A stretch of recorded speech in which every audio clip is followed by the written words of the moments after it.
So Kent is now aware of me and what I've been doing the past couple of weeks on my YouTube channel. In his most recent comments on comments back on Thursday, he he mentioned me. So I have a lot to say, but simultaneously I don't, because there isn't really much going on here. But at the same rate, it's just kind of funny for it to have happened. And just the way there's little subtle things I want to point out about this that just, I don't know. It was just kind of an interesting little moment in this video. Then I did one with Whack an Atheist Hank Green, and somebody did Whack a Hovind on me. Now, right there, he smiles. He clearly thought it was cute. And I mean, Whack-A-Hovin's an obvious thing. I honestly don't know why anyone else hasn't didn't bother to just call their series that or what have you. Um, I just thought it'd be a nice catch-all name for the series because, like, well, if I'm primarily covering as Whack an Atheist and Whack and Hovind, I can Whack Hovind. Uh, I just thought it was this a title. I needed a title. He seems to have got amused by it. Caruso Tomato. Now that had me laughing. I watched this. I just watched the first little bit Friday morning to find myself when I woke up to the Discord notification that Helvin mentioned you, um, and that just laughed at that because he likes to mock people's names, especially any kind of online alias. Ara Nelson, the Sun God, Creaky Blind Man. He likes to do that kind of stuff. So it's clearly he was trying to, mock my online alias. And that was the best he could come up with on the fly is Karusu instead of Kurisu. Instead of Yamato, it's tomato. And I ain't even mad. that just, I will embrace that nickname because, I don't know, it's just funny. Yep, something. Got nearly 600 subscribers.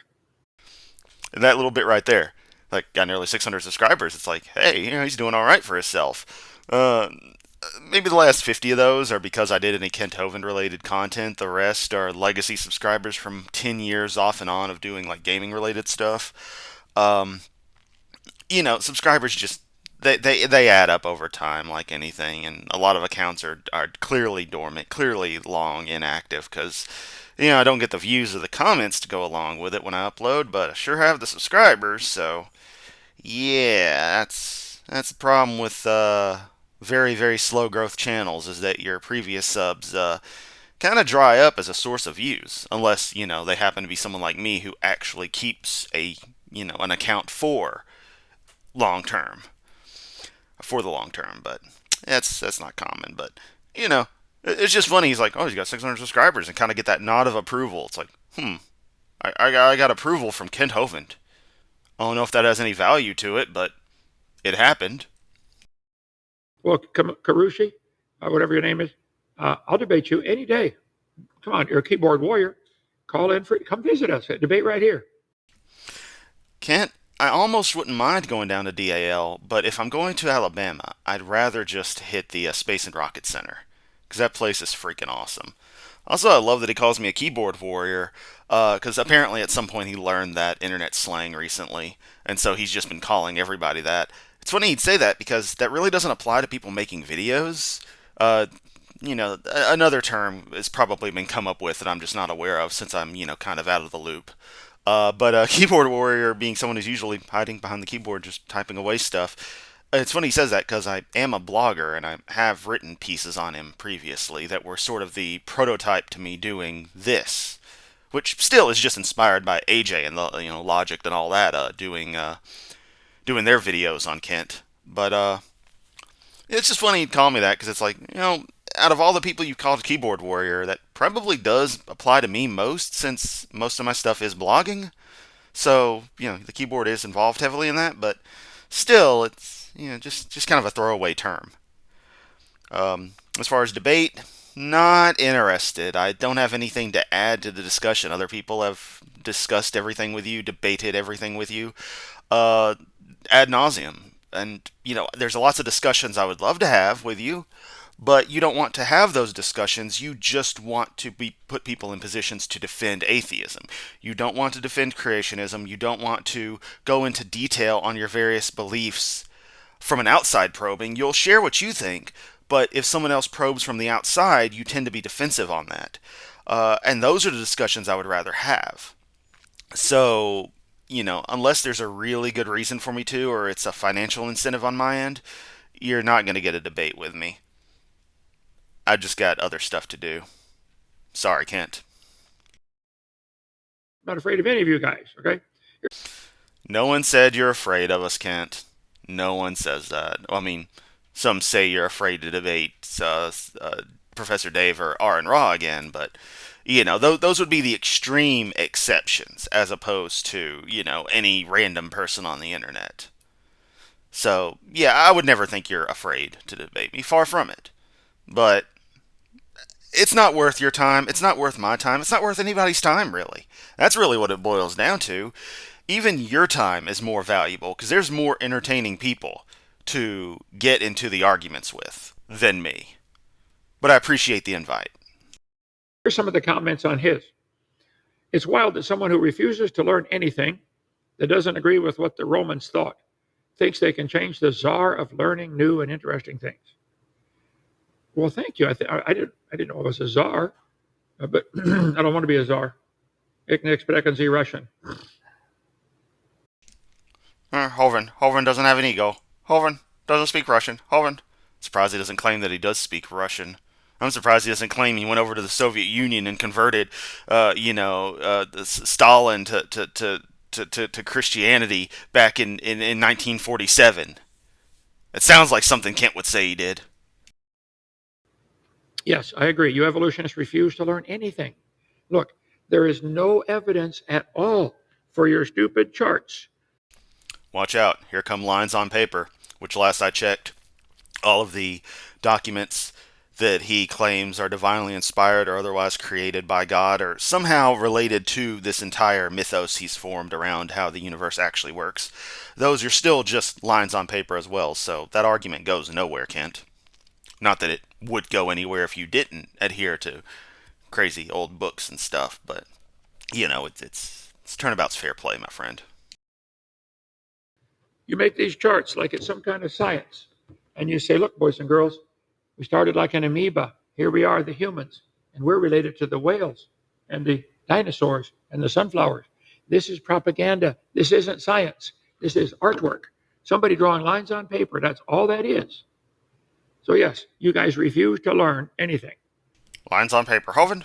Let's see. Next question. Last one. Why not binge watch the Hank Green channel for a while? If you want to dumb yourself down, go ahead. Now that right there is funny because I believe I remember in the Hank Green Whack an Atheist video that I was reacting to that Kent had complimented him in much the same way as Professor Dave in that he says a lot of good stuff regarding other science, but once it gets to biology and evolutionary constructs, he's talking propaganda. That's always Hovind's stance. So there he's saying that you won't learn Jack Diddley from Hank. Now at watching the video, I wasn't familiar with Hank. I've learned a little bit about him since then. His content, or the Vlogbrothers content, is certainly outside of my scope of stuff, and I guess because I don't show interest in anything in that sphere of YouTube, shall we say, while I'll watch science YouTubers and the like, it hasn't crossed over to that channel being suggested to me. And so I was not aware of him or his independent work itself. A lot of people suggested, and as I said in the video, seems like a cool guy. So I might check something out down the line. But Hovind to just dismiss him as you won't learn anything, you make yourself dumber. That's I think both demonstrably wrong and quite rude, Kent. In fact, I don't think I know it is. You would definitely learn something watching Hank's channel, and it is rude to just say you won't learn diddly. I mean, you'll learn stuff from watching your channel, Kent. You'll learn crazy stuff that people believe rather than anything too much actual. Sometimes you can get a new piece of information. Like, because of Kent, I know the length of the male anatomy of a whale because he's obsessed with it. 13 front penis, Hovind. But, not information I needed to know, not information that'll probably be useful in my life. but I know it, so I did learn something from Hovind, but I'll learn a lot more from someone like Hank Green, from Professor Dave, from Aaron Ra, than I would from Kent. Certainly more useful information. The Phantom. It's hilarious that he acts like he's the smart one, but he can't use a simple device Hey, the name is the Phantom Eagle 2. Shout out to Phantom Eagle 2 because this is a pretty great comment. like a slide projector, computers, and even cell phones. Uh, I use those every day. I don't use slide projector anymore. I had one for years, traveled with it, and to use slides. Now I use PowerPoint. The month's bit is due to his math weakness. I don't know what that is. Math. I can't remember the month thing either, honestly. So yeah, it's like it was something mentioned in the video, and I'm sure someone freshly watching it, going down and looking in the comments, they would know exactly what is being referred to, and I'm sure it's something I must have brought up. But that's neither here nor there. It's just funny that taken out of context, little stuff like that just gets completely lost. Weakness. I taught algebra, geometry, and trig for 15 years. You want to have a quiz? He can't accept defeat, admit that he's wrong. Oh, if I'm ever wrong, I admit it.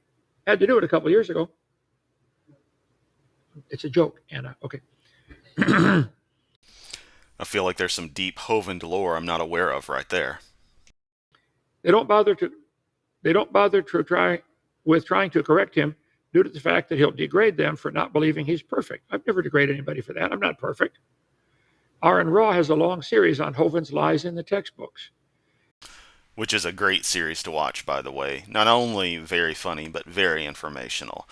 Albeit, even I'll say the depth Aaron goes into in some of those, both his systematic classification of life and the lies in the textbook series. I do, with my ADHD riddled self, lose interest at a point, so I have to maintain focus to catch all the details.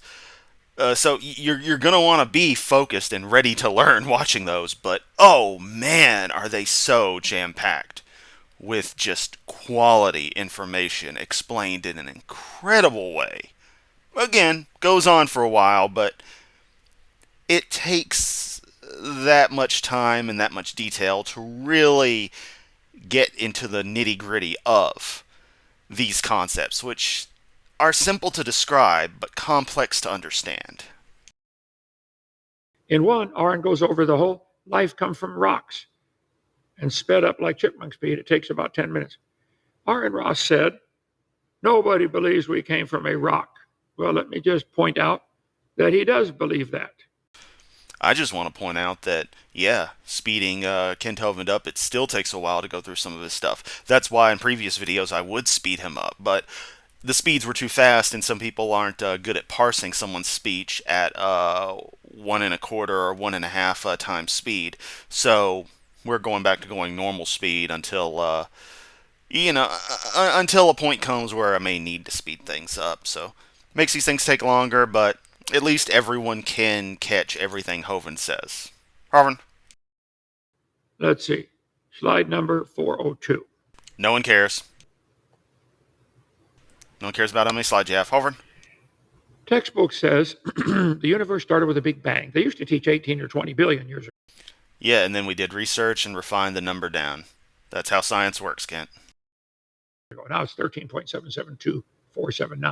Well, I should say we did more research and discovered more things. I'm really dumbing things down because, one, it's too damn early in the morning, and two, this is my second time trying to record this, so I'm a little burnt out on this already. Arvin? Let's see. Oh, right here. There. Earth is thought to have formed 4.6 billion years ago. Earth began as a hot ball of rock. And that is, in very simple terms, for children, young teenagers, and the like, an accurate way to describe the early Earth. It would have been a molten, mostly silicate-based mass, because those are what the planetesimals that the Earth formed from would have been primarily composed of, as well as other ices, gases, etc., with a lot of the water coming from comets or comet-like structure. It's complicated, and I forget the exact terms, but that's a simplified way to think of it.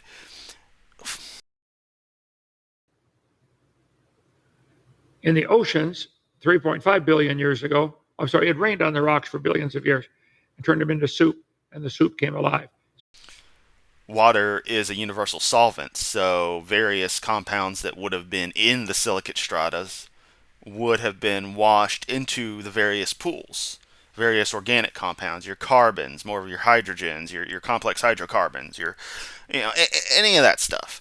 All those chemicals that are generally made up of some of the lower atomic number elements, various organic compounds, and like a lot of your really common stuff in a protoplanetary disk.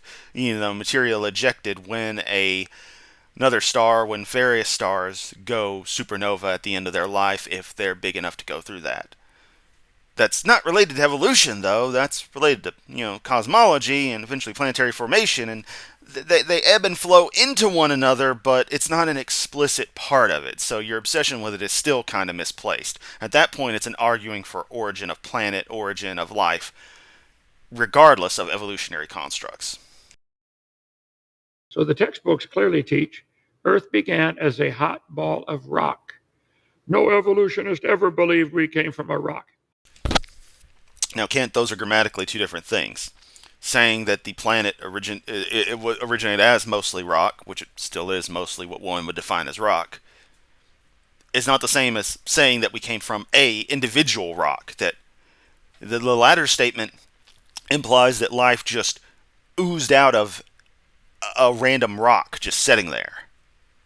Whereas the previous construct, as depicted and as you read, indicates that the primary mass of the Earth would have been rock-like material, what we would call rocky material, because that's what these planets are. The inner planets were classified as a rocky planet as opposed to a gaseous planet. And the various compounds would have been mixed up in the water solution. Some would call it a soup, if you want to, but I mean, that's how things work. Hell, things like that are how life still works. Pulling up nutrients via water. That's kind of something that plants do. So, it's not that much of a stretch of the imagination to think about it on really simple terms of chemicals, kind of being washed away, getting together, and doing the thing chemicals do, which is always going to be my base point. Chemicals doing chemical stuff. Aaron, all of you believe you came from a rock. Nope. Didn't come from a rock. Didn't come from rocks either. But, there has to be a planet for these chemical processes to happen on. You're too stupid to see it. This is what you teach. Earth began 3.9 billion years ago. Earth cooled enough for water vapor to condense. Earth was experienced violent rainstorms. Eventually, the accumulated rainfall formed Earth's oceans. Note the focus on oceans here. Like, everything is ocean. Everything he's got highlighted here is water. Life originated in the water in one capacity or another, because it makes a great medium for chemicals to mix together and do the things that chemicals do. It is in the oceans 3.5 billion years ago that scientists believe the first living organisms appeared. So where did the living organisms come from? From the oceans. Where did they come from? From rain on the hot rocks. Duh. Kent, what is it supposed to rain on if there's not a planet there? I mean, what the fuck, Kent? Like, this whole thing is cart before horse with Kent. Except, like, a weird backwards version of it that isn't correct even then. I can't even wrap my head around how this logic is supposed to work. Maybe that's the point. Or maybe it's just that stupid. You do believe you came from a rock. You don't even know your own grandpa, do you? Okay. Earth started off as a ball of very, very hot liquid. Millions of years, the temperature reached 2,000 degrees, and Earth's core was formed. Earth formed 4.54 billion years ago. Earth was so hot from all the collisions, all the rock melted. Earth was a hot ball of melted rock. Millions of years of torrential rains created great oceans. Yeah, I mean, all you're saying, Kent, is, hey, a planet formed, and it did the thing that happens when planets form because there's a whole lot of energy going into this gravitational coalescing. I was going to say coalescation. and the gravitational coalescing of all this heavily silicate material that you would call rocks. I mean, you're just this is your perfect moment of just rambling on, and I know I'm doing it too, but at least I'm getting somewhere. Kent's just kind of circled around twice now. But swirling in the waters of the oceans is a bubbling broth of complex chemicals. Progress Yep, chemicals doing what chemicals do. Chemical stuff. from a complex chemical soup to a living organism is very slow. It doesn't even happen. Yeah, it obviously did. But you guys do believe you came from a rock. Just admit it.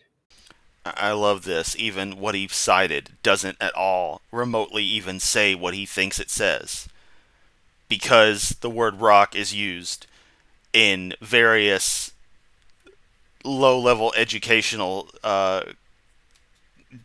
books and the like, and on pop science and generally consumer, general populace accessible, shall we say. God, it's too early for this. Generally accessible scientific material that puts things down into very basic levels. Because they happen to use the word rock to describe what the material of the earth is, which it still is today, he continues to assert that we came from a rock, is what we say. Which is also weird considering he believes life originated from dust, because, the whole Adam and Eve story is based on the Jewish golem construct, or whatever would have progenited the Jewish golem construct, and that were made of dirt. Yeah, that's sounds a little bit more like what you believe than what we believe, that we came from rocks and came from dirt. Hovind, dirt people. Dirt people make sense. Rock people are silly. Hovind. Quit trying to hide the obvious. Earth started as a hot, viscous ball of rock. And he just goes on And like then this. water trapped inside the minerals erupted as lava with lava, and water was outgassed and the oceans formed. Let's see. Confessions of a former fireball, Yale University. How Earth became habitable. Earth transformed itself. Ooh, wow. Let's see. Yale University. Earth transformed from a fiery carbon clouded ball of rocks into a planet capable of sustaining life. Weird rocks interacted with seawater just the right way to nudge biological matter into existence. I don't see a citation here unless it was in the previous bit. I can't say anything on that. I'll chalk that up to poor description of the things, because I don't exactly agree with that phrasing, Kent. So, yeah, actively disagreeing with a phrasing that sounds like what you're saying implies that I don't believe that. And I certainly don't treat a random scientific textbook as explicit gospel like you do with the Bible. Guys, I'm just pointing out what you teach. You do believe you came from a rock.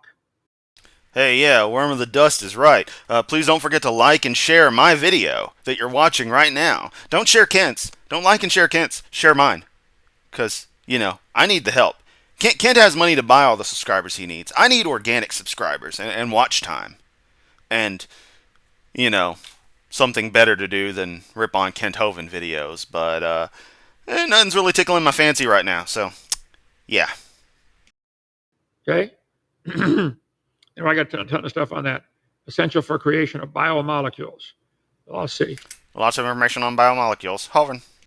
Well, I go through that many other times. All right, let's get back to here.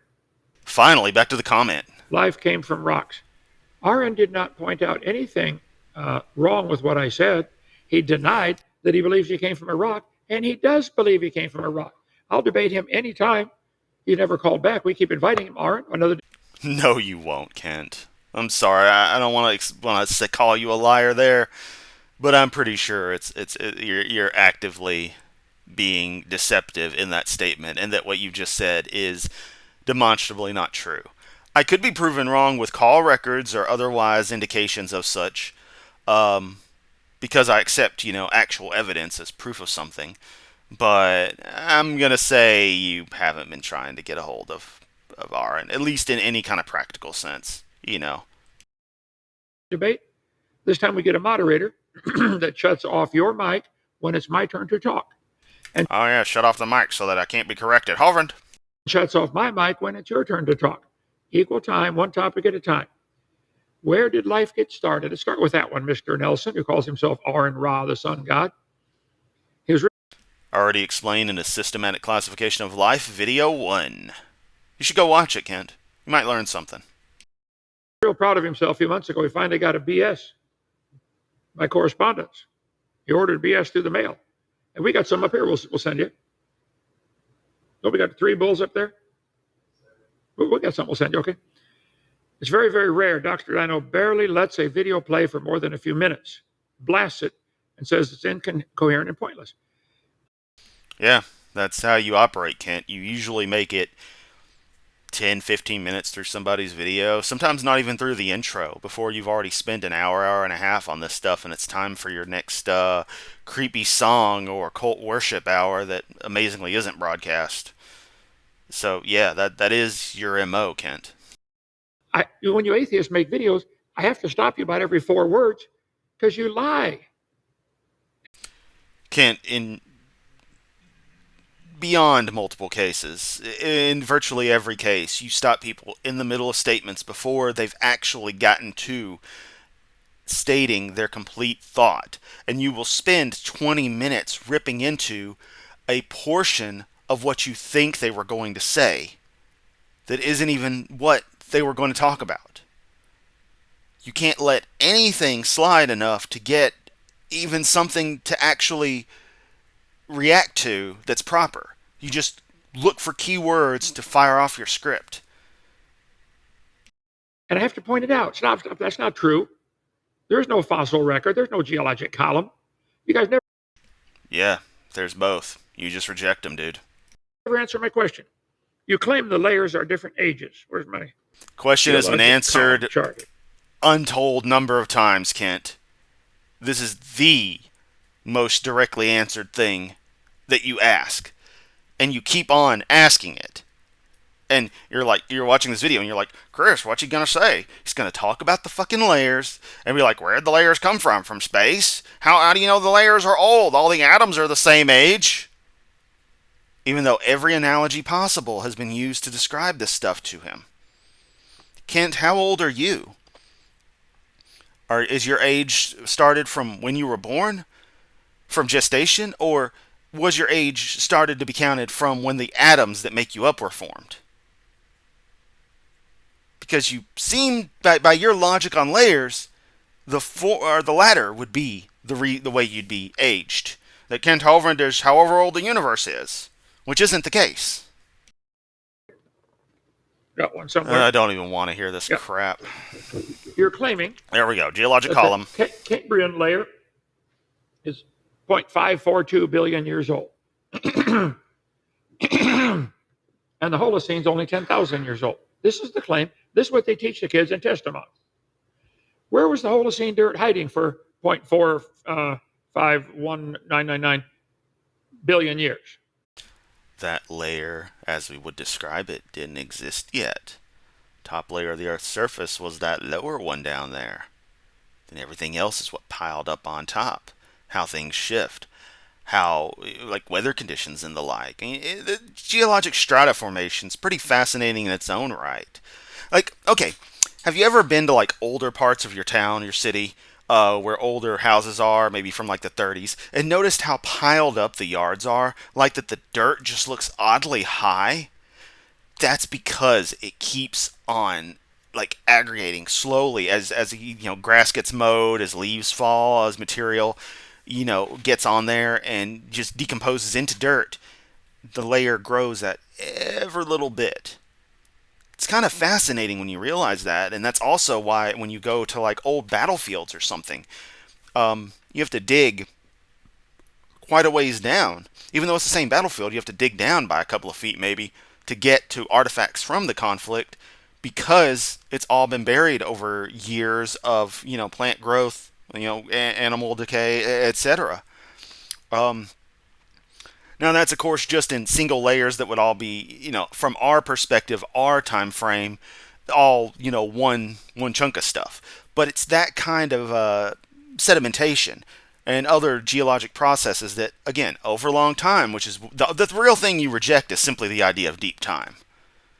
That's the key thing that you reject. Everything else just comes with the territory. You get the geologic processes happening as they do.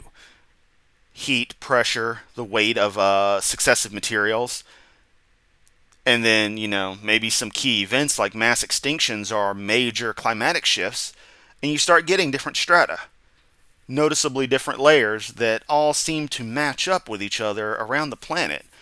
Various conditions, various plant life, animal life.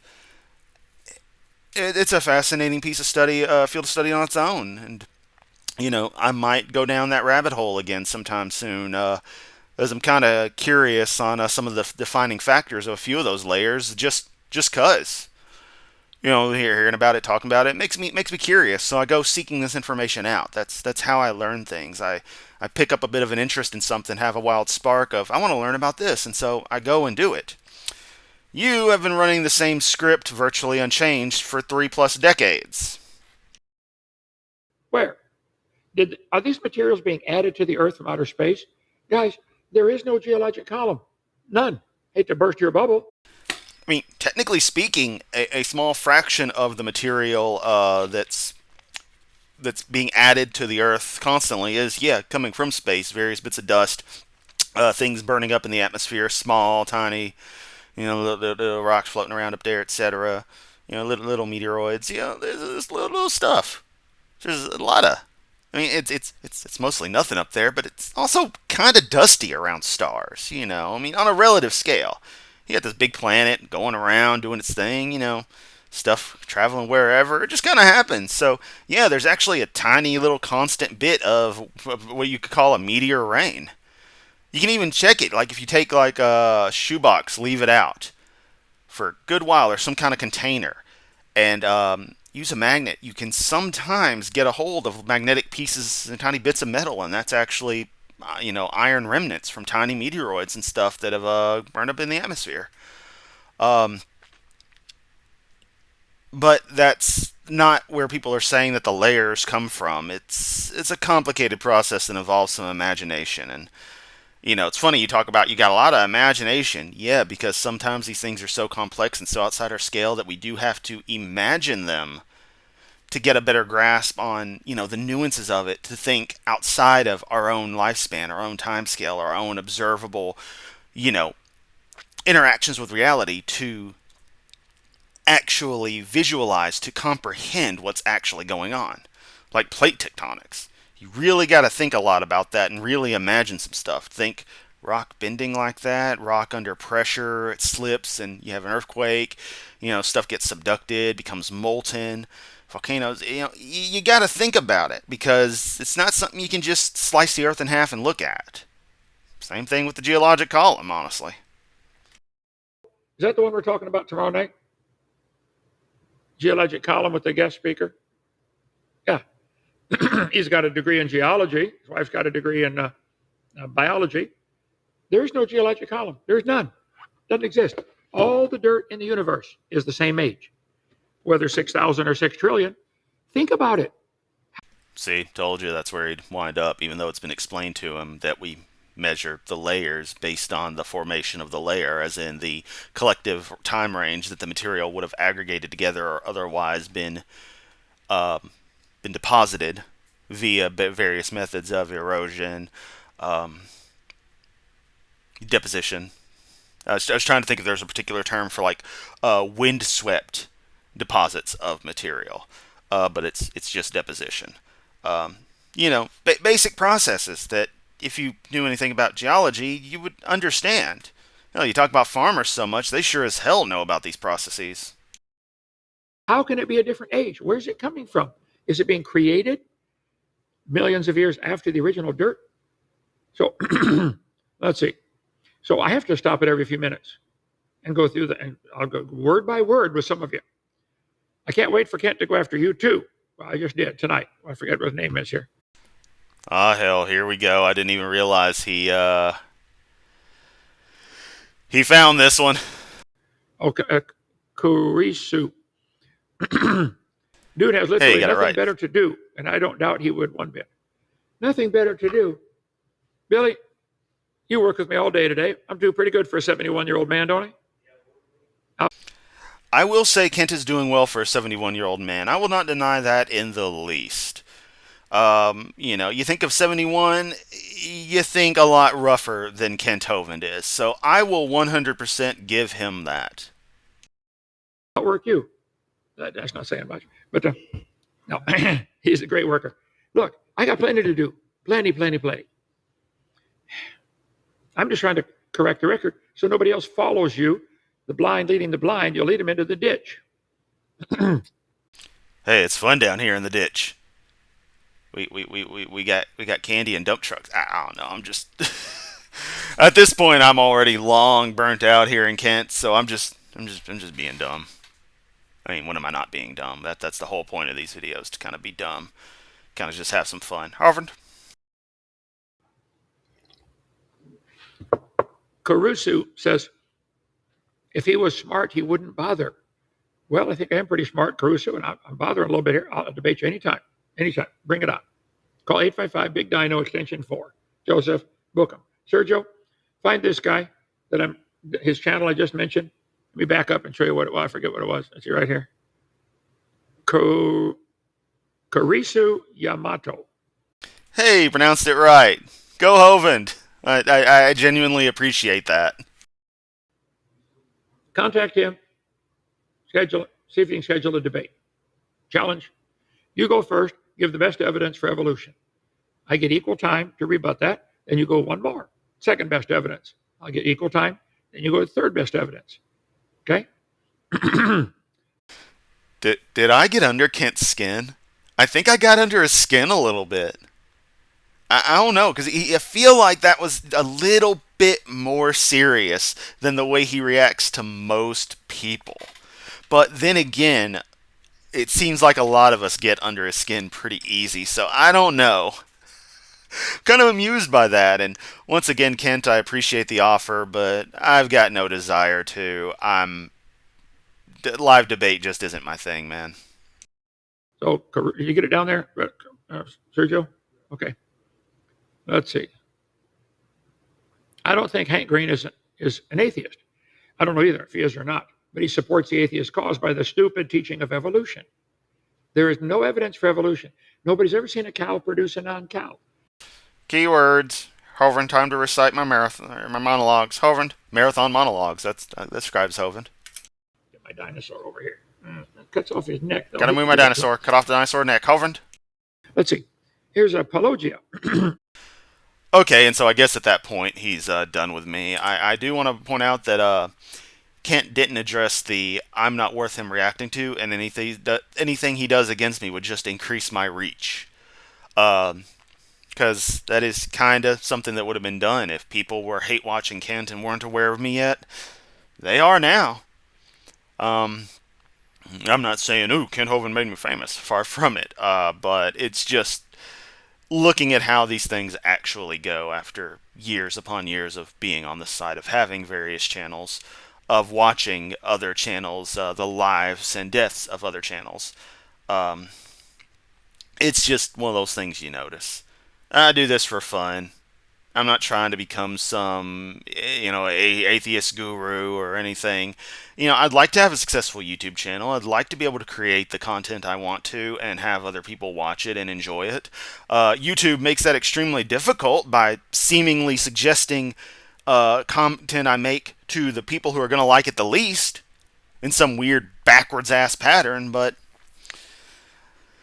that's just how fucked up the system is right now, I guess. It has been for a while. It's actually probably gotten a little better recently, but I haven't had the energy to make videos save for these. That being said, Kent's done with me, so I'm done with him for this. That was something. That was definitely something. That being said, you know the score. Like, subscribe. If you're still here, awesome. If you're not here, you're not hearing this, so whatever. That being said, hope everyone has a great day. Catch you next time.